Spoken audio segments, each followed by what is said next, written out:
Hace varios días o semanas, mejor dicho, que este asunto venía golpeando mi mente y mi corazón. Dios me estaba hablando y Dios me ha ido posponiendo el mensaje hasta este domingo, pero es un tema que si tú prestas atención y si tú lo consideras importante para tu vida, vas a ver muchos beneficios. Hay una cuestión que está clara en la Biblia y es que la salvación en Jesucristo es gratuita. Él hizo todo el trabajo para que nosotros fuéramos salvos. Él murió en la cruz, Él pagó por nuestros pecados, Él llevó nuestras culpas. Así lo dice la Biblia claramente y no hay ninguna duda. De manera que ninguna persona tiene que hacer buenas obras para salvarse. Para salvarse. ¿Hay que hacer buenas obras? Sí, pero no son para salvarnos. De la misma manera que una persona por sus malas obras tampoco se va a ir al infierno. Porque el punto está en que la salvación la regala Dios a través de Jesucristo para todos aquellos que reconocen a Jesucristo como el Salvador. Hasta ahí estamos claros, la salvación es gratuita para nosotros, para Dios no fue gratis. Dios tuvo que enviar a su Hijo y su Hijo tuvo que morir en la cruz, pero a partir de ahí comienza todo un proceso, comienza toda una vida nueva, tal y como describe la palabra de Dios. Hay un nuevo nacimiento y empieza un caminar diferente. Hay muchos que en ese caminar van despacio, se tropiezan, se caen o buscan atajos, buscan caminos a veces más largos de lo debido, pero lo importante es que en ese camino Jesucristo quiere restaurar también nuestra alma. Vamos a leer lo que dice la tercera carta de Juan, capítulo 1, versículo 2. Este es un versículo que muchas veces hemos leído, muchas veces lo usamos, pero sigue estando perfectamente vigente en el siglo XXI. Y dice así: amado, yo deseo que tú seas prosperado en todas las cosas y que tengas salud, así como prospera tu alma. Y aquí aparece una incógnita, el alma. ¿Qué es el alma del ser humano? Porque para muchas personas no se distingue fácilmente qué es el alma y no saben cómo tener salud en su alma. Hay muchos que viven en penumbra, en sombras, en oscuridad en su alma. Primera de Tesalonicenses 5:23 nos da un poquito de luz sobre este asunto. Dice: el mismo Dios de paz, Primera de Tesalonicenses 5:23, y el mismo Dios de paz os santifique por completo, integralmente. A mí me gusta el nombre de nuestra iglesia. Hay otros nombres quizá más bonitos, pero el nuestro tiene sentido. Comunidad cristiana completa, integral, como el pan. El pan integral, ¿por qué se diferencia del pan blanco? Porque tiene más semillas completas, ¿verdad? Te encuentras el trozo de nuez, te encuentras el sésamo, te encuentras la semilla sin triturar del todo. Algo integral significa algo completo, que no le falta ninguna parte. Y dice el Señor que Él nos quiere santificar por completo, es decir, toda nuestra vida. La santificación es el trabajo que hace el Espíritu Santo en nuestra vida.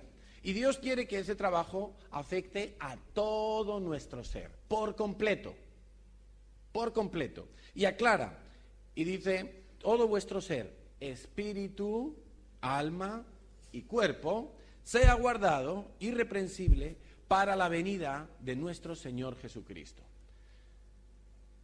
Por cierto que sería muy recomendable que escucharais la predicación de Enrique de la semana pasada, de nuestro pastor y director en Madrid, porque él explica y aclara muy bien la cantidad de falsas doctrinas que se están predicando hoy en día. Uno de cuyos promotores murió recientemente en un accidente de avión que pilotaba él mismo, su propia avioneta. Y Bueno, él, por ejemplo, predicaba pues que eso de la venida del Señor no había que predicarlo, pero la palabra de Dios es muy clara y dice que tenemos que esperar la venida del Señor y además tenemos que anhelarla, no solo esperarla. No solo es que tenemos fe en que ocurrirá, sino que tenemos que desear que ocurra pronto, cuanto antes mejor. En cualquier caso, y para no desviarnos del tema, queda claro, de acuerdo a la carta de Tesalonicenses, que nosotros somos tridimensionales. Tenemos tres partes, tres dimensiones, somos como un huevito. Tenemos cáscara, tenemos yema y tenemos clara. Nosotros tenemos tres partes también.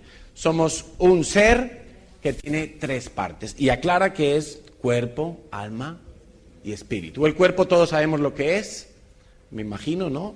Algunos solo se tienen que mirar al espejo para asustarse, pero todos sabemos lo que es nuestro cuerpo, con granos, sin granos, con pelo, sin pelo, con kilos, sin kilos. Todos tenemos claro qué es nuestro cuerpo. Cuando hablamos de alma y de espíritu empiezan los problemas, porque para mucha gente eso son dos cosas iguales, no se distinguen. Algunos piensan que se le puede llamar alma en unas ocasiones y en otras se le puede llamar espíritu, pero que estamos hablando de la misma cosa. Pero no es así, porque la Biblia habla claramente de que son partes diferentes de todo nuestro ser completo. El alma, podríamos decir que está compuesta de nuestros sentimientos, que sí sabemos lo que es, ¿verdad? Todos nos alegramos cuando nuestro equipo gana y mete un gol, cuando tenemos un hijo y lo vemos por primera vez y nos alegramos, o nos entristecemos cuando fallece un ser querido, etcétera, etcétera. Todos sabemos lo que son los sentimientos. Tenemos también el intelecto, es decir, nuestra capacidad de pensar, razonar, memorizar, etcétera, etcétera. Algunos son más cabezones que otros, pero ahí está nuestro intelecto, nuestro raciocinio. Pero también en el alma está nuestra voluntad. Nosotros hemos sido creados por Dios con voluntad propia. Dios no se mete a manipular nuestra voluntad. Dios nos da información, Dios nos da consejos, Dios nos da leyes. Y dice, ahí te dejo todo el pack. Si tú haces conforme a mis leyes, te va a ir bien, vas a ser bendecido. Si haces diferente a mis leyes, yo no me hago cargo, estás expuesto a muchas cosas, incluida la maldición. Pero entonces es el propio ser humano, la propia persona, cada uno de nosotros individualmente, los que tomamos las decisiones. Por lo tanto, y resumiendo, en nuestra alma tenemos sentimientos, tenemos pensamientos y tenemos voluntad. Esto es algo muy básico. Y todos deberíamos de tener santificación, es decir, una obra del Espíritu Santo en nuestra alma también, de manera que fuéramos personas libres, personas equilibradas. Tristemente, no es así. Muchas veces encontramos que nuestra alma está dañada. También habla del Espíritu, ¿verdad? Que esté de a todo conocimiento.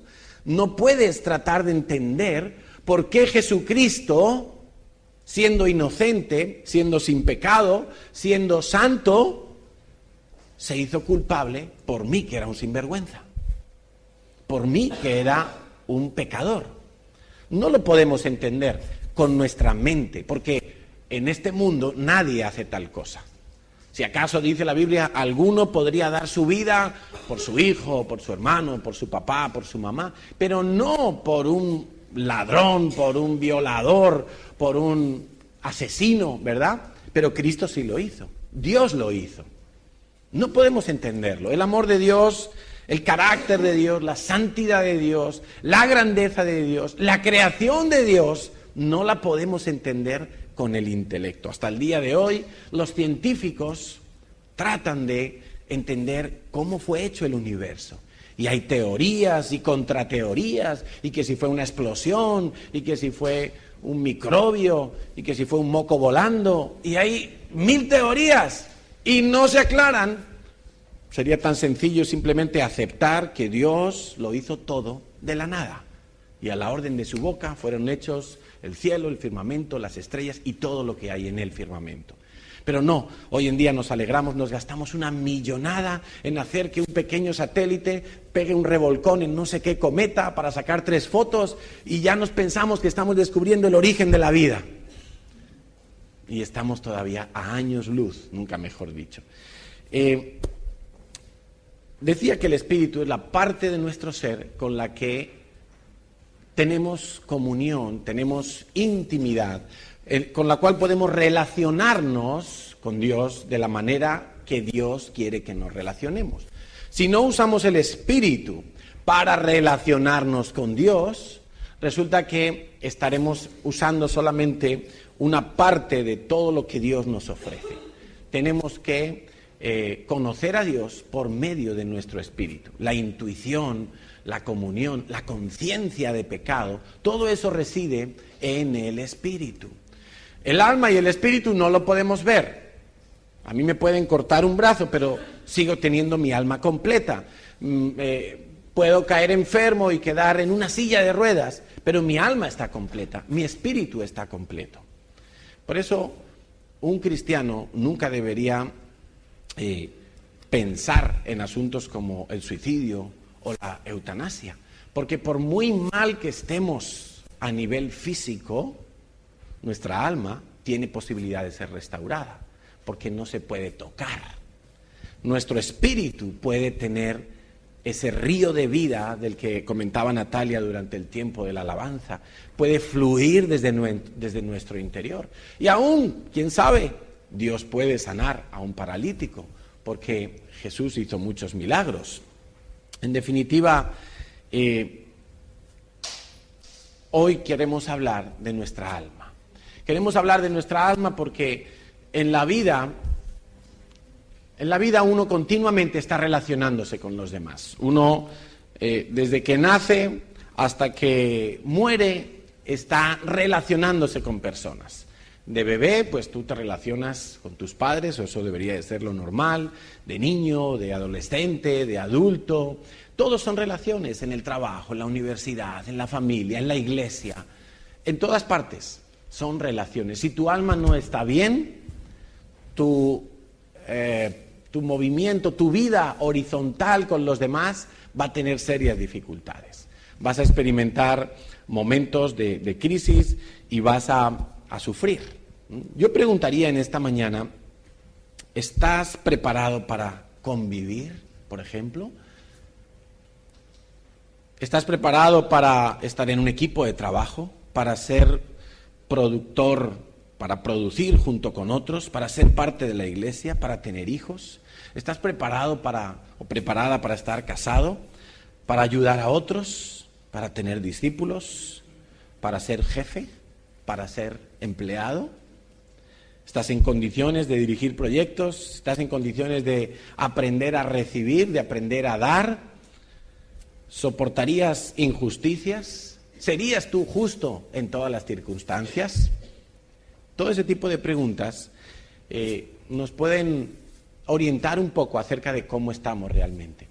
¿Qué tal encajamos las críticas? Somos personas que aceptamos bien cuando nos critican, cuando nos corrigen. Y no hablamos de críticas destructivas, críticas de esas que van intencionalmente a hacer daño. Hablamos de críticas sanas, buenas, de personas que nos quieren. Cuando nos dicen, oye, esto te salió mal, lo podrías hacer mejor de otra manera. ¿Qué tal encajamos ese tipo de cosas? A veces al contestar estas preguntas nos damos cuenta de que necesitamos restauración en nuestra alma. ¿Cómo sabemos que necesitamos restauración en nuestra alma? Vamos a leer Mateo 12:35. Mateo 12:35. Si lo tienes ahí en tu Biblia, te invito también a que saques el rotulador para subrayar algunas cosas. Dice, una persona buena produce cosas buenas del tesoro de su buen corazón. Y una persona mala, puede subrayar, produce cosas malas del tesoro de su mal corazón. Cuando hablamos de una persona mala, no necesariamente queremos decir que es una persona que tiene maldad. Podemos hablar de una persona que está enferma. Podemos hablar de una persona que tiene algún tipo de parálisis emocional, perturbación emocional, y por lo tanto su corazón no está sano, está malo, está enfermo. Y al relacionarse con otros van a saltar ahí chispazos. ¿Cómo puedo yo entonces saber que necesito restauración? ¿Cómo puedo saber si mi corazón está mal? Yo te voy a relatar una serie de diagnósticos que quizá tú te puedas identificar con alguno de ellos. Por ejemplo, tengo ataduras. Y no hablamos solo de la parte espiritual, que a veces necesita una ministración de parte de Dios en forma de liberación. Estamos hablando del alma también. Estamos hablando de ataduras en el alma, como pueden ser la pornografía, la mentira, la impuntualidad, la adicción a cualquier sustancia, las compras compulsivas, la lujuria, creerse más de lo que uno es o creerse menos de lo que uno es, no controlar la ira, criticar todo lo que veo. Esos son ataduras que están en mi alma y que me enferman, me hacen vivir de una manera inadecuada con el entorno, con las demás personas que están cerca de mí.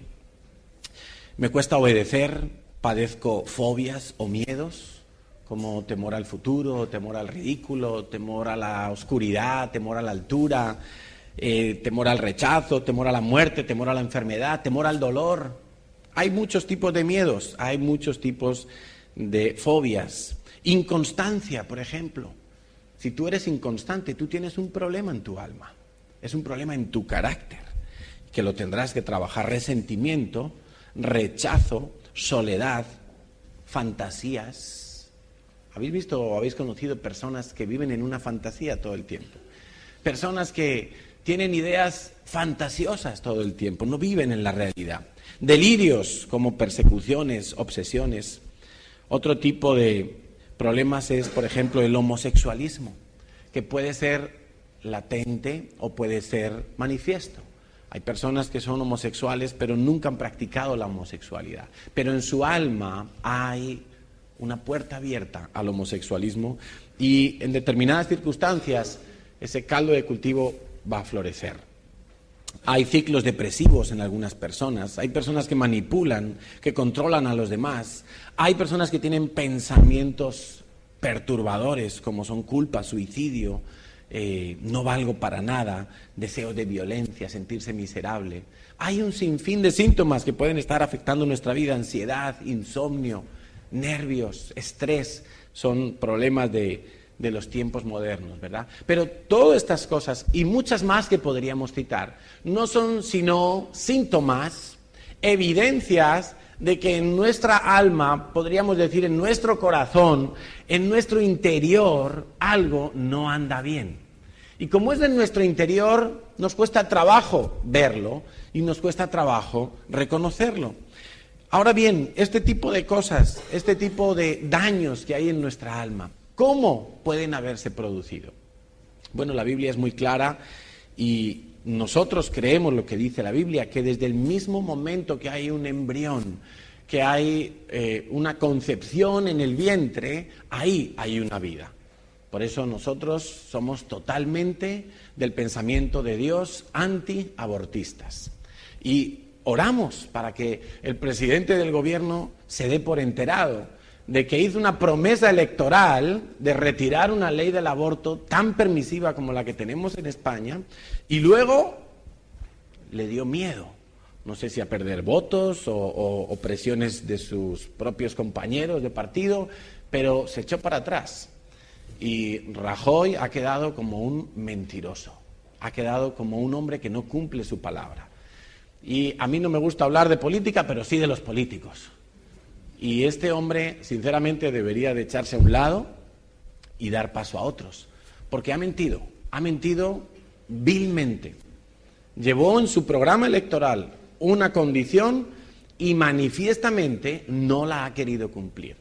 A pesar de que habéis visto que ayer mismo había manifestaciones, creo que eran en Madrid solamente, pero fue gente de toda España. Y miles de personas recordándole al presidente del gobierno, prometiste una cosa y no has querido hacerla.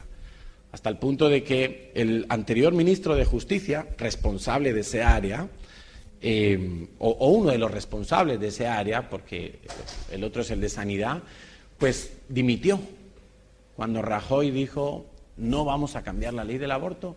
El ministro Gallardón, ministro de Justicia hasta ese momento, dijo: pues entonces yo me voy porque no me siento respaldado. Llevábamos una promesa y se echan para atrás. Entonces, nosotros estamos de acuerdo en lo que dice la Biblia. Desde el mismo momento de la concepción hay vida, porque la vida se produce por un milagro de Dios. Algunos lo basan todo en la ciencia, y la ciencia es su religión. Y la ciencia solo puede explicar algunas cosas, las que aquí podemos entender, pero hay otras que no se pueden explicar. Porque si no, que alguien me explique de dónde vino el primer ser humano, de dónde salió. No, es que la teoría de la evolución dice, teoría de la evolución, no está demostrada. Nadie la ha demostrado. En los colegios de nuestros hijos y en las universidades y en los programas de televisión, tú vas a oír por todas partes que la única teoría posible, a pesar de no estar demostrada, es que venimos de una explosión y de una molécula de no sé dónde, y que eso, ahí empezó la vida de alguna forma misteriosa, ¿sí? La posibilidad de que fuera Dios el que creó la vida no se contempla. Automáticamente se descarta, porque parece que si creemos en eso somos tontos. Y yo personalmente no me considero ningún tonto. Tengo 2 carreras y no me considero ningún tonto. Pero sí me considero crédulo, considero que es más fácil creer en lo que dice la palabra de Dios que en lo que dice un científico en no sé qué universidad, que no sé de dónde sacó sus ideas, ni en qué momento se las inventó, y que no las puede demostrar. Alguno dirá: tú tampoco lo puedes demostrar. Yo no lo puedo demostrar, que el mundo lo creó Dios, o quizás sí, porque hay unos estudios tan impresionantes y tan precisos de cómo la única explicación posible para la vida es la de un ser inteligente, súper inteligente, más que nosotros, un ser superior. Hay estudios impresionantes, y si alguno los quiere yo le puedo dar información. Hay hasta museos que se dedican a explicar todo eso, no en España, porque incluso la religión oficial llega para tratar de compaginar todo y de no perder adeptos, a decir que sí, que es compatible lo de Adán y Eva con lo del Big Bang. Es todo compatible. De alguna manera eso ahí, no sé, si es que salió un brazo de Adán por allí, el otro por allá, y sí, se juntaron. Bueno, no es así. De acuerdo a lo que dice el Génesis, Dios creó todas las cosas en 6 días, lo hizo de la nada, no existía nada, y Dios lo hizo con su orden, con su autoridad. Dios decía: hágase tal cosa, y se hacía simplemente. De la misma manera que pudo multiplicar panes y peces, y nadie podemos entender cómo se hace eso, ¿verdad? Cuando lleguemos al cielo, le diremos al Señor que nos dé una clase de milagros, una cátedra de milagros, porque yo estoy deseando saberlo, entender el poder sobrenatural de Dios, que hoy por hoy no lo puedo entender. El otro día escuché una noticia: una mujer en Estados Unidos dio a luz por cesárea y se complicó el parto hasta tal punto que la mujer murió en el quirófano. Duró 45 minutos con el corazón parado, le habían hecho todo tipo de reanimaciones y la mujer quedó muerta. Cuando estaban a punto de firmar el acta de defunción y entregarlo a la familia, ya les habían comunicado que había muerto en el quirófano, pero que el bebé estaba vivo, pues resulta que sin hacer nada, ahí en el monitor empezaron a ver un pip, pip, y la mujer revivió. Los propios médicos decían: esto no tiene explicación. Solo puede ser un milagro. Los propios médicos en Estados Unidos. En las noticias salió esto en España y entrevistaron a un médico, y al médico no se le ocurre otra cosa que decir: no, eso no puede ser un milagro, eso es que midieron mal las constantes del corazón. O sea, está llamando tontos, inútiles, ineficaces, no aptos a los médicos de aquel hospital de Estados Unidos. Qué pena, ¿verdad? Pero hay gente que no quiere ver y por lo tanto no ve. Y como eso hay muchas cosas. Mi mujer fue sanada de escoliosis, por ejemplo, con 20 y pocos años. Ella tuvo la columna y tiene pruebas y radiografías de cómo su columna estaba más torcida de lo normal. Y no se había arreglado con la natación que practicó durante toda su juventud. Pero al poco de llegar a la iglesia, oraron por ella y ella sintió como su columna se movía por dentro. Y nunca más tuvo dolores de espalda, a pesar de la lata que yo le doy. En definitiva, hay cosas que van a dañar nuestra alma. ¿Qué cosas pueden ser esas? Pues antes de la concepción puede haber problemas en el seno de la familia. Porque desde el mismo momento, insistimos, que hay concepción, hay vida. Y como hay vida, ese ser que tiene su cuerpo de apenas unas parejas de células, ya tiene alma y ya tiene espíritu.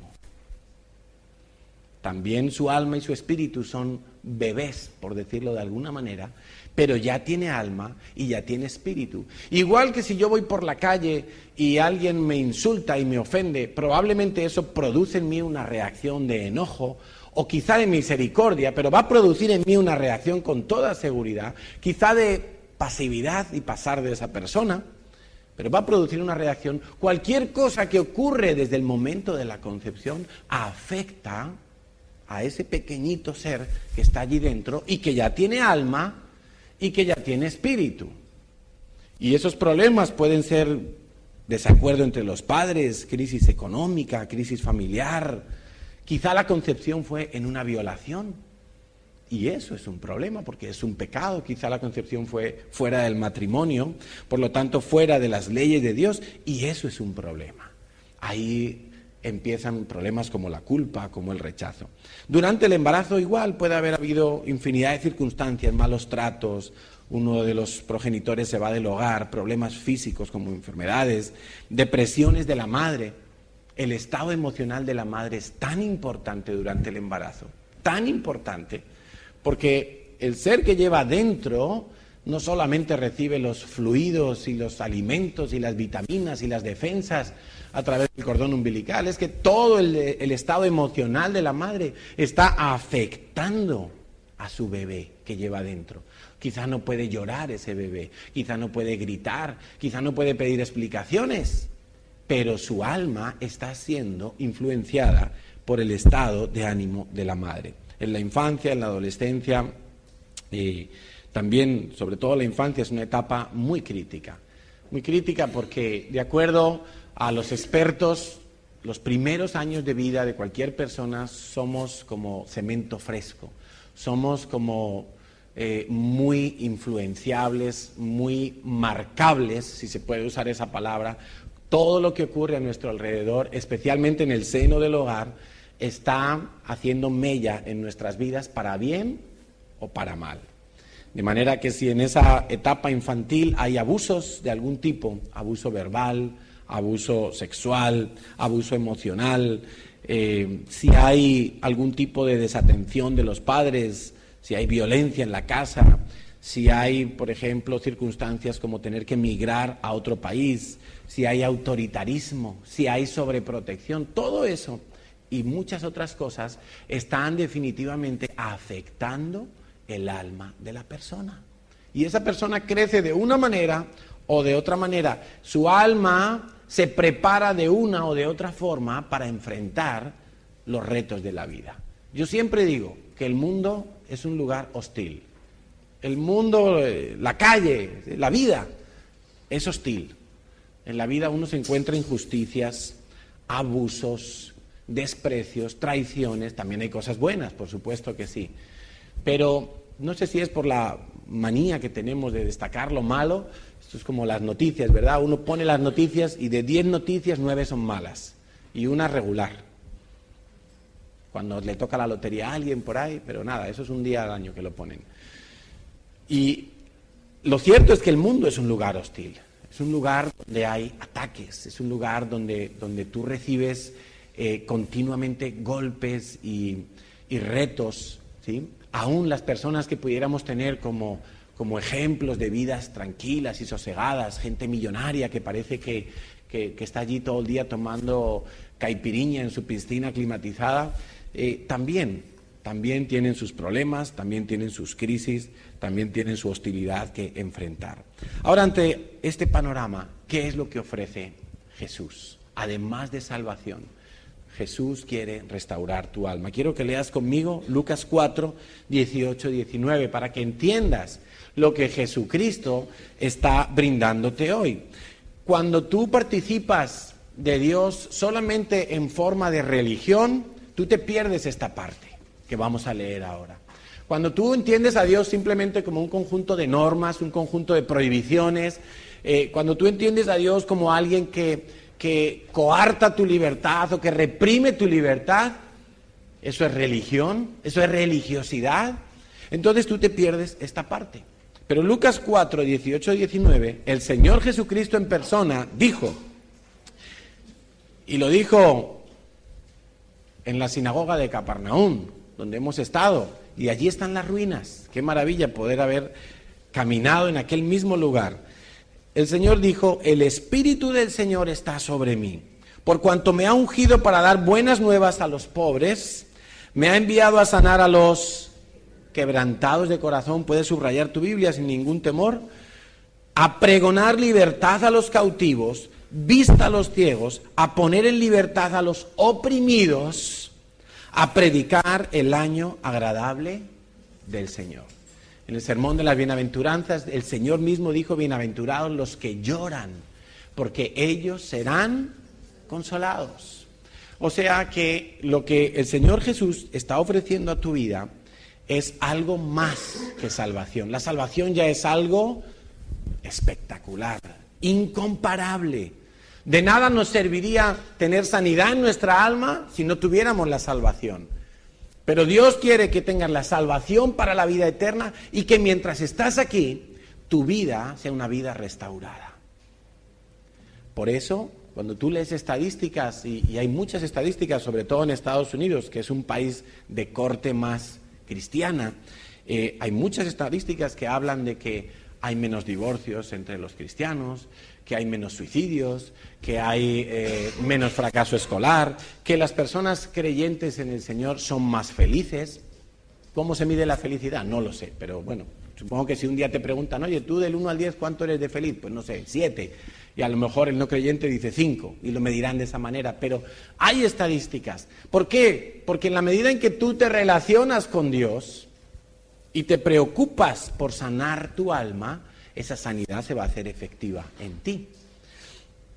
Y a mí una de las cosas que más confianza me da del Señor Jesús es que el Señor Jesús pasó todo tipo de vejaciones, todo tipo de circunstancias en su concepción, en su infancia, en su edad adulta, pasó todo tipo de dificultades que iban destinadas a dañar su alma, pero Él las superó con éxito. Te recuerdo, María y José, los padres del Señor, no estaban casados. Y cuando María quedó embarazada del Espíritu Santo, José, el supuesto padre, pero que no era padre evidentemente porque él sabía que no había tenido relaciones con ella todavía, la Biblia dice que estaban desposados. Desposados es cuando una pareja de novios imprime las invitaciones de boda y dice a todos los invitados, tal día nos casamos. Eso es estar desposado. No se habían acostado todavía, ya tenían fecha de boda. Ya estaban comprometidos, había una alianza de compromiso, pero no estaban casados. En ese impas de tiempo, María se queda embarazada. Y José piensa, no hay que ser muy listo, dice, esta me ha engañado. Pero José era un hombre bueno, dice la Biblia, era un hombre piadoso. Y para no dejarla mal delante de toda la sociedad, él calladamente se iba a ir y la iba a dejar. Al fin y al cabo, aunque estaba comprometido, todavía no estaba casado. Podía dejarla, supuestamente por haber fornicado con otro hombre. En el Antiguo Testamento eso se consideraba igual que un adulterio. Si tú estabas comprometido para casarte, tú ya no podías mirar a otra mujer. Y si no estás comprometido, también, ojo.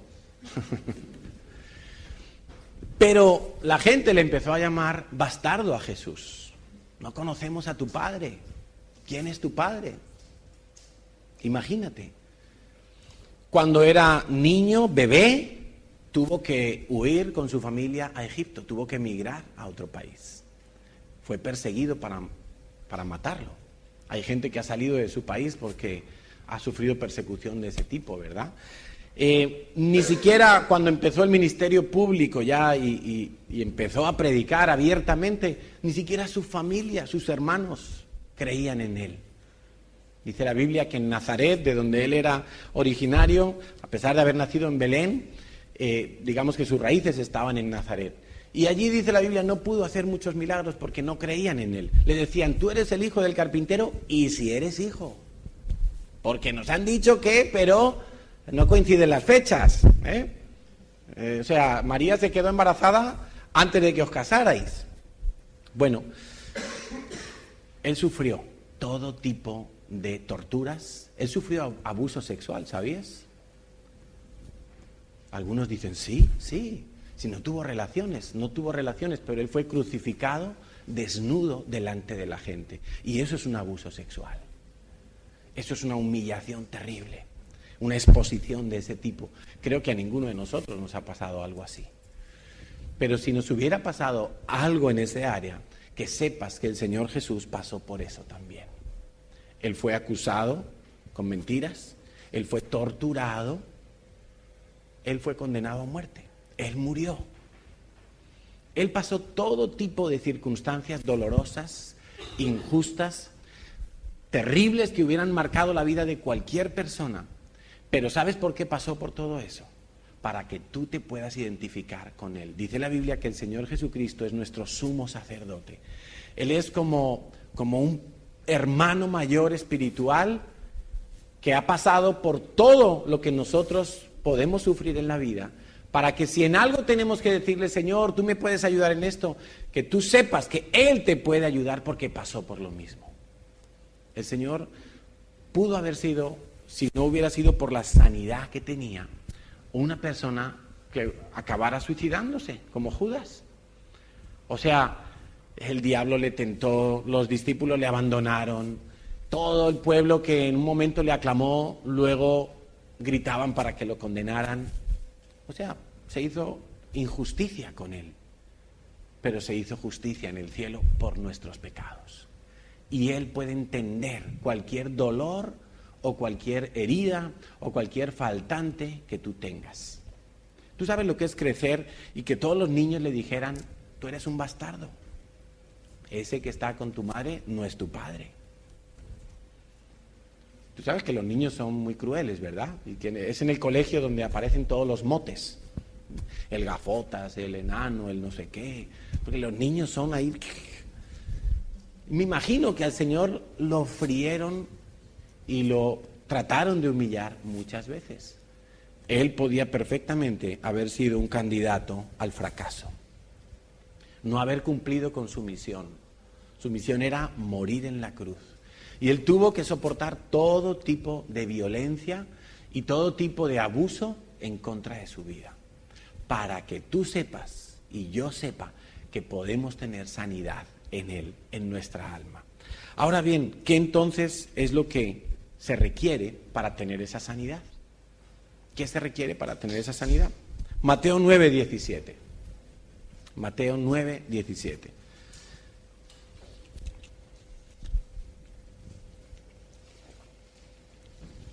Lo que te voy a decir ahora no son unos pasos, una fórmula. No hay fórmulas. Pero sí hay requisitos. Sí hay requisitos. Hay una serie de condiciones que tú tienes que saber y que tienes que estar dispuesto a vivir. Pero no es una fórmula. Cada uno tiene que vivirlo con el Señor. Pero lo primero que tienes que saber está en Mateo 9:17. Dice, nadie pone vino nuevo en cueros viejos. Estoy leyendo la versión Nueva Traducción Viviente. Pues los cueros viejos se reventarían por la presión y el vino se derramaría y los cueros quedarían arruinados. El vino nuevo se guarda en cueros nuevos para preservar a ambos. Tú sabes que hoy en día se venden todavía los odres, como dice la Reina Valera. Se venden odres de cabra, odres de otros cueros de animales. Y ayer, por ejemplo, vi una página y un odre de cabra vale 100 euros. Carito, ¿verdad? Y no sé si sería de los mejores, porque tampoco me puse yo a buscar muchas cosas, no tengo intención de comprar un odre, pero me causó curiosidad. Y en una de las páginas que visité, hablaba de cómo se tenía que conservar el odre.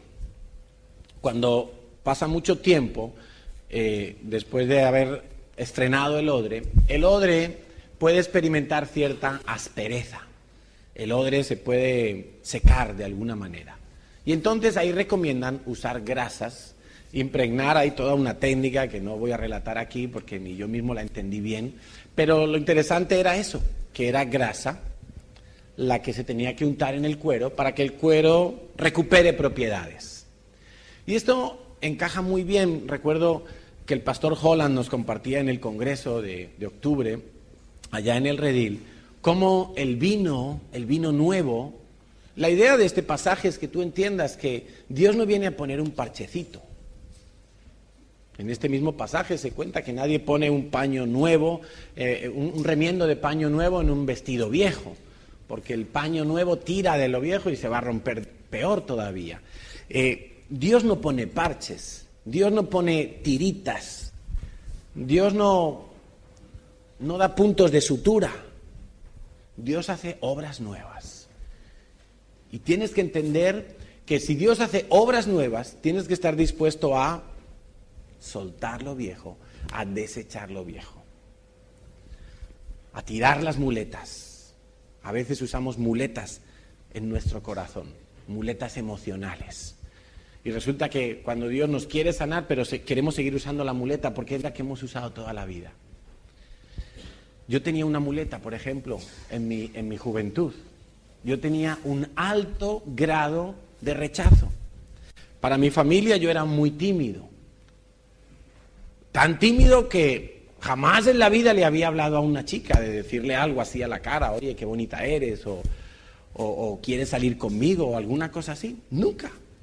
En mi sano juicio, en mis plenas capacidades.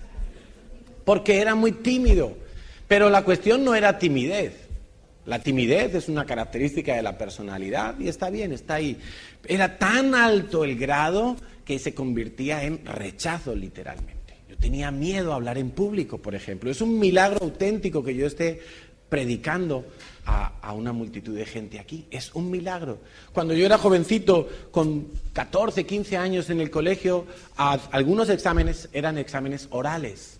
No eran escritos, el profesor te sacaba la pizarra, entonces te decía, Villanueva, dímelo, la tabla periódica tal y cual, y yo me quedaba tieso allí. Mi mente entraba en cortocircuito, me subían los colores rojos, me llamaban gusiluz de pequeño, porque yo me ponía rojo aquí y rojo aquí. Se me encendía la bombilla, como el muñequito aquel de hace años. Y me bloqueaba. Yo los exámenes orales sabía que era un 0. Era muy raro que yo pudiera vencer ese temor al ridículo, a equivocarme, a que los demás se burlaran de mí. Yo era bajito, el más bajito de mi clase era yo, gordito. Cuando hacíamos la prueba del kilómetro, de los 1000 metros corriendo, a la segunda vuelta en el campo de fútbol yo tenía un flato horrible. Porque bebía mucha Coca-Cola y no podía terminar la prueba sino andando y cojeando. Eso era vergonzoso. Y tenía una cantidad de complejos, una cantidad de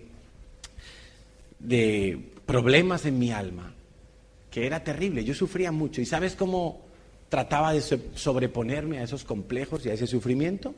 Yo era el cuentachistes de mi clase. Era el cuentachistes de mi grupo de amigos. Conmigo todos se reían. Yo llegaba a la clase y en el recreo era y bromas y chistes y vamos a hacer tal cosa y tenía ideas. Ahora eso sí, si había una pelea yo me escondía por ahí en el último taburete para que no me pegaran porque era el más pequeño. Entonces con los chistes, con las bromas, yo me hacía amigo de los fuertes de la clase. Eran como mis guardaespaldas. Si había algún problema, ellos me defendían. Yo era su hermanito pequeño. Porque, os lo prometo, yo era el más bajo de toda mi clase. Tengo fotos. Lo que pasa es que no se ve muy bien porque estamos todos así arrodillados. Era un colegio de curas y la foto de clase era casi siempre arrodillados, entonces no se nota mucho la diferencia de altura. Pero alumnos que me vieron después de haber terminado la secundaria pasados varios años me vieron y me dijeron, ¿tú eres Villanueva? Pero si has crecido. Claro, yo medía 1,60 y de repente me vieron con 1,80. Y no me reconocían. Decían, oye, pues sí, la cara es la misma, pero no encaja. Estaba lleno de complejos y mi muleta eran las bromas, los chistes. Hasta el punto que en eso se basaba toda mi relación con los demás. Yo tenía que contar chistes para ser aceptado en el grupo. Cuando entré a los caminos del Señor y empecé a tener sanidad en mi alma, empecé a tener más identidad sana de mí mismo, empecé a aceptarme como era, con mi nariz gorda, con mi escasa, bueno, ya había crecido en aquel momento, y empecé a tener sanidad, empecé a valorarme tal como soy, me sentía valorado por Dios. Entonces fueron desapareciendo paulatinamente algunos complejos, algunos miedos, algunos temores. Fui recibiendo sanidad. Y os prometo que hablar aquí delante de vosotros es un auténtico milagro. Muchos profesores de la enseñanza de primaria, si me vieran hoy, dirían, no puede ser. Villanueva hablando ahí delante de la gente. Algo ha pasado, sí, algo ha pasado. Mi corazón empezó a recibir sanidad. Y hoy por hoy, aunque el proceso no está terminado, puedo decir que mi vida cambió como la noche y el día de 20 años para acá. El proceso no ha terminado. Yo sigo descubriendo cosas en mi interior que no me gustan y sigo trabajando en ellas. Y recientemente, hace unos años, cayó en nuestras manos un manual que nos ayuda mucho a trabajar todas estas cosas, que lo estamos viendo en los diferentes grupos y células en la iglesia. Tan impresionante ese manual, tan bueno, tan práctico, que me ha llevado, mientras yo lo trato de enseñar a mis discípulos, a darme cuenta yo mismo de cosas que me sorprendo. Y digo, Señor, yo necesito sanidad en esto. Aún necesito sanidad. Por eso, a los que estáis en vuestra célula y estáis viendo este material, tomarlo en serio. Tomarlo en serio porque te va a ayudar a sanar muchas cosas. No es doctrina, no es teología, ni mucho menos. Es un material práctico. Entonces, Mateo 9:17 nos habla de que el Señor quiere hacer un odre nuevo. Él no quiere hacer un remiendo en tu vida, una cosita ahí para medio arreglar tu vida y que tires unos cuantos kilómetros más, como cuando se pincha la rueda del coche, te la reparan y haces unos cuantos miles de kilómetros más. No, Dios quiere neumáticos nuevos. Dios quiere un odre nuevo. ¿Por qué? Porque lo que Él va a derramar es vino nuevo. No es sabiduría de este mundo, no son principios de este mundo, no, es vino nuevo, es algo diferente a lo que se encuentra en el mundo. Lo que está en el mundo lo puso Dios, pero ya se corrompió. El pecado ha ido dañando todo, el concepto de familia, el concepto de matrimonio, el concepto de sexualidad, el manejo de las riquezas, de las finanzas, todo se ha ido corrompiendo, la política, los gobiernos, los juicios, todo se ha ido corrompiendo. De manera que Dios quiere derramar vino nuevo sobre los que estén dispuestos a hacer odres nuevos. Para hacer un odre nuevo tú tienes que desechar el odre viejo. Tienes que decir, yo no me conformo a seguir viviendo igual, no quiero seguir siendo la misma persona. Necesito un cambio en mi vida. Y no estamos hablando de salvación. Ese capítulo ya lo hemos pasado. Desde el momento que recibes a Cristo, eres salvo. Pero tienes que cambiar de hábitos. Tienes que cambiar tu forma de pensar. Y tienes que cambiar, podríamos decir, tu forma de reaccionar a tus sentimientos. Tienes que cambiar la manera en que se desencadena una decisión en tu corazón. Y tienes que hacerlo entendiendo que además Dios te va a ayudar a hacerlo. En Lucas 6:42 dice, ¿cómo puedes decir a tu hermano, hermano, déjame sacar la paja que está en tu ojo, no mirando tú la viga que está en el ojo tuyo? Hipócrita, saca primero la viga de tu propio ojo. Escucha bien. Lo de hipócrita no lo digo yo, lo dice el Señor. Pero dice, céntrate en esto y subráyalo, por favor. Saca primero la viga de tu propio ojo y entonces verás bien. entonces verás bien. ¿Para qué vas a ver bien? Para sacar la paja que está en el ojo de tu hermano, para ayudar a otros. Debes reconocer tu pecado o tu necesidad. Debes de tener un claro diagnóstico del mal que hay en tu corazón. Y a veces vamos a necesitar que sea otro que ya sanó la viga de su ojo, el que nos ayude a ver lo que está mal en nosotros. Porque no hay peor ciego que el que no quiere ver, ¿verdad? Y muchas veces, y esto es algo en lo que muchos tropiezan, no aceptamos la ayuda de otros. ¿Cómo me va a decir a mí el pastor, por ejemplo, Carlos?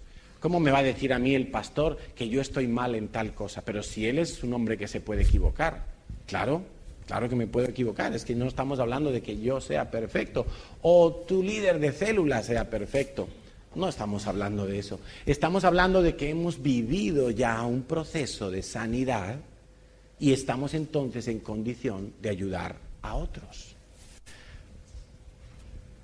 Si yo voy al médico, ¿verdad? Y entro en el despacho del médico y veo allí todos sus títulos colgados en la pared. Estudió en tal universidad, máster en no sé qué, especialización en no sé cuántos, grado en no sé qué. Y además veo que se lo sacó el título hace 20 años. Yo digo, uy, este médico pinta bien. Pero si entro al despacho del médico y resulta que veo allí que pone Pepito Pérez y el que está sentado ahí en la placa pone Juan García. Y yo digo, uy, este no es el médico. No cuadra esto. Oiga, pero usted no es Pepito Pérez. No, es que el médico no vino hoy. Pues probablemente yo diría, bueno, pues déme hora para otro día. Porque usted puede ser su ayudante, puede ser su... Pero déme hora para otro día. O sea, ¿qué quiero decir con esto? Que tú te fías, ¿verdad?, de el médico porque ves su recorrido, ves su titulación, ves su experiencia. No te pones en manos de cualquiera. Pero cuando tienes una enfermedad, te tienes que poner en manos de alguien. ¿Verdad? Los hay muy tercos. Los hay muy tercos de los que no van al médico y tienen en su casa la botica. Y entonces, según lo que le duela, se toma la pastilla que corresponda. Pero no consultan al médico para nada hasta que resulta que se tomó la pastilla equivocada o en la dosis equivocada. ¿Por qué? Porque no es médico, porque no ve todo lo que el médico ve. Es bueno ponerse en manos de alguien y que alguien te pueda ayudar, porque además cuando tú consigues sanidad y entras en el camino de la sanidad y tu corazón empieza a respirar de otra manera, a florecer de otra manera, sin tantas cosas allí dentro que no sabes explicar, entonces tú mismo estás en condiciones de ayudar a otros. Tú mismo estás en condiciones de decir, oye, mira, vamos a hacer este camino. Tú necesitas ayuda. Los hombres somos un poco más difíciles para esto. Somos orgullosos y tendemos a ser autosuficientes.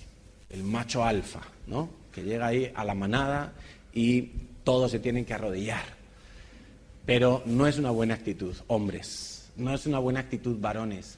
Todos necesitamos ayuda, porque todos traemos déficits en nuestro corazón. Vas a necesitar entonces tener un buen diagnóstico. No seas de los que dicen, yo estoy bien, yo no necesito nada. Si eres de esos, ya tienes el primer problema. Ya estás mal. O sea, cuando alguien dice, yo a veces oigo cosas, ¿no? No, yo no tengo problemas con el dinero. Digo, date, a primera en la frente. Porque la Biblia dice que en cuanto tenemos un mal, está conectado con el amor al dinero. Un mal, el que sea. Y uno puede decir, no, pero es que a mí, yo qué sé, es que el mal que yo tengo es que mi jefe me cae mal. Y yo voy al trabajo y veo al jefe y se me saltan los humos. Bueno, es un mal.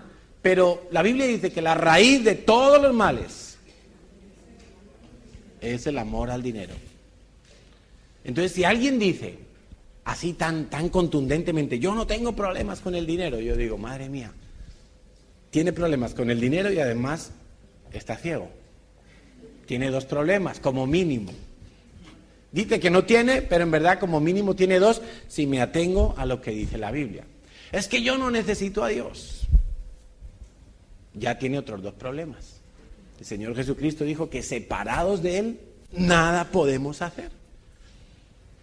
Entonces, claro, dar ese paso en el cual uno dice, no solamente confieso mis pecados, sino dar ese paso en el cual uno dice, Señor, yo te necesito a ti en todas las áreas de mi vida, ese paso es difícil. Ese paso es difícil. Hay mucha gente que cree que cuando necesitamos a Dios o tenemos dependencia de Dios es que somos débiles en nuestro carácter, en nuestra forma de vida, en nuestro pensamiento, en nuestra personalidad. Hay mucha gente que piensa así, pero están deseando echarse a los pies del Señor porque sus vidas son un desastre. Y porque por dentro de su corazón ocurren cosas que no pueden explicar.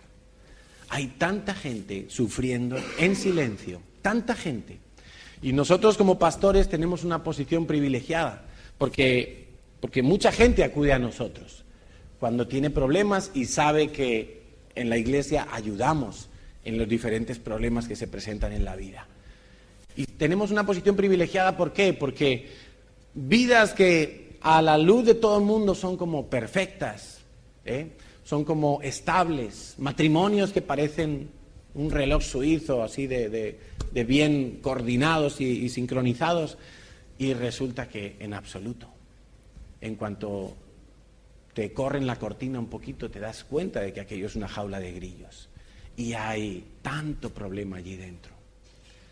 Deja de sufrir en silencio.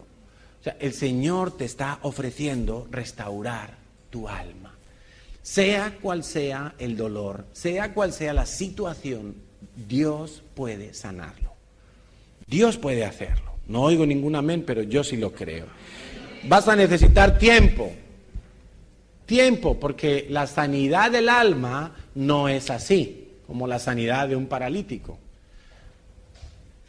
La sanidad del alma necesita tiempo, porque una vez que tú entiendes que tienes un problema, que ese es otro de los requisitos, tú vas a necesitar cambiar hábitos en tu vida, cambiar tu forma de relacionarte con los demás. Vas a necesitar constancia. Si se necesita tiempo, necesitas paciencia y constancia.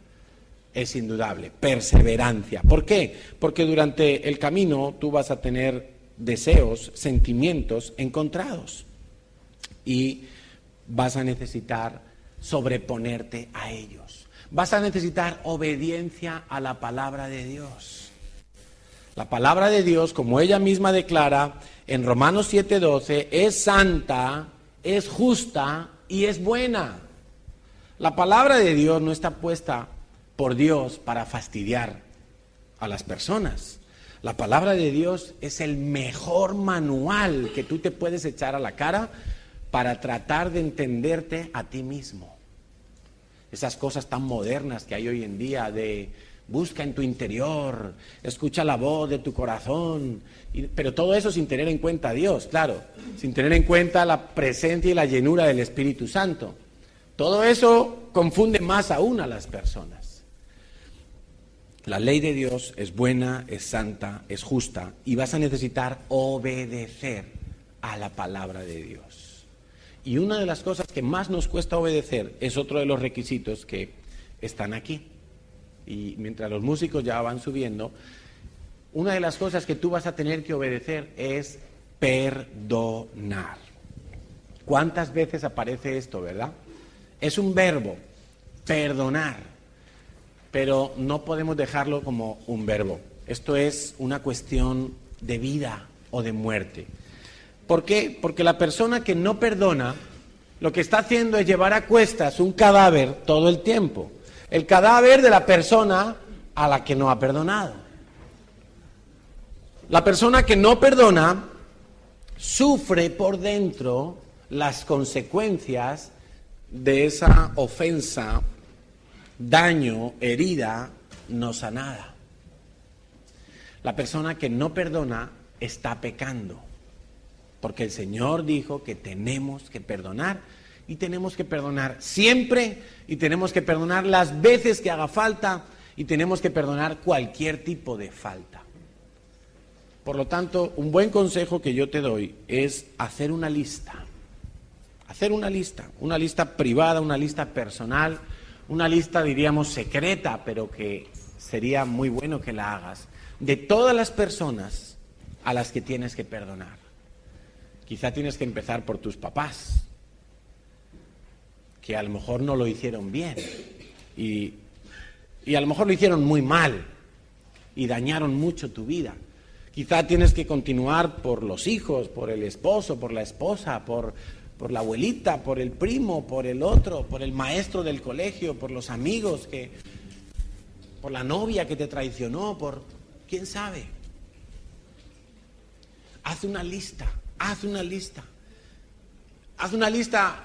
en comunión con el Espíritu Santo. Espíritu Santo, ayúdame a recordar a qué personas yo tengo que perdonar.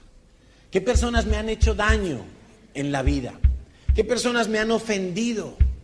¿Con qué personas estoy resentido o resentida? ¿Con qué personas tengo yo problemas que no puedo ni hablarlas, que no puedo ni mirarlas, que no puedo ni verlas porque me pongo mal? O siquiera me acuerdo de ellas y ya me pongo mal. Haz una lista. Y quizá te estás preguntando, bueno, sí, pero lo perdono, ¿y qué? ¿Y si esa persona me sigue haciendo daño? ¿Y si esa persona no cambia conmigo? Tú tienes que hacer tu parte del trabajo. Tú tienes que hacer lo que Dios te está diciendo que hagas para tú ser libre de la cautividad, para tú ser una persona que ya no tiene opresión, para tú ser una persona de la cual brotan de su interior esos ríos de agua viva. ¿Sabes qué? Muy probablemente, si tú tomas la iniciativa en perdonar a otros, esas personas van a terminar aceptando que algo ha pasado. Y quizás sea la oportunidad para que esas personas incluso se asombren y digan, pero ¿cómo me has podido perdonar si lo que yo te hice era imperdonable? Y tú les puedas decir, ¿sabes qué? Dios me dio el amor, Dios me dio el entendimiento para que yo te perdonara. Y no estamos hablando de que tú cojas a cada una de las personas de tu lista negra y vayas y les digas, oye, ya te perdoné, que lo sepas. No se trata de eso. Se trata de que a solas, en tu casa, en tu cuarto, en el secreto con Dios, habiendo confeccionado esa lista, habiendo recordado la ofensa que te hicieron, pero entendiendo que Jesús mismo pasó por ese tipo de circunstancias, tú puedas decir, Padre, en el nombre de Jesús, yo perdono a esta persona que abusó de mí, perdono a esta otra que me mintió, perdono a este que me estafó, perdono a aquel que, lo que sea. Es un primer paso, es una primera iniciativa que va a traer mucha libertad a tu vida, va a traer mucha sanidad. Y quizá te vas a sentir tan diferente que vas a tener ganas de profundizar más en esa sanidad. Y entonces es donde yo te aconsejo que busques un grupo en la iglesia, una célula de las que tenemos en la iglesia, para continuar trabajando estas cosas. Yo he visto vidas muy cambiadas. Te he hablado de la mía porque es de la que más autoridad tengo para hablar, porque lo he vivido en primera persona y el cambio ha sido radical. Progresivo, pero radical. Y no ha terminado todavía. Pero he visto muchas vidas de muchas personas que pasaron por serias dificultades. Cosas que duele incluso contarlas, pero que hoy en día están viviendo libres, están viviendo sanos, se han podido casar, han podido formar un hogar. Son personas estables, son personas que esos altibajos emocionales se fueron haciendo cada vez más suaves y menos frecuentes en el tiempo. Personas confiables, personas que no solamente han sanado su alma, sino que están ayudando a otros a que sanen sus vidas. Lo he visto y a veces me desespero cuando veo que alguien no quiere recibir la sanidad. El Señor Jesús en más de una ocasión le preguntó a la gente: ¿quieres ser sano? ¿Quieres ser sano? Porque sabes que hay gente que no quiere ser sana. Hay gente que se conforma a vivir de una manera pobre emocionalmente. Hay gente que se acostumbra a vivir de una manera paralítica emocionalmente. Le da miedo vivir sano. Le da miedo enfrentar los fantasmas y los dolores del pasado. Pero no hay nada mejor que salir de esa cárcel. El Señor Jesús te lo ofrece. Y yo te pregunto hoy, en el nombre del Señor Jesucristo, ¿tú quieres la sanidad? No me contestes a mí. No se trata de que aquí ahora digamos, sí, yo quiero, y que sea algo como del momento, de las emociones. Medita en la respuesta. Y si tú quieres la sanidad, empieza por decirle al Señor que quieres la sanidad. Empieza por decirle al Señor que necesitas la sanidad. Necesitas un cambio en tu vida. Vamos a orar. Señor, en el nombre de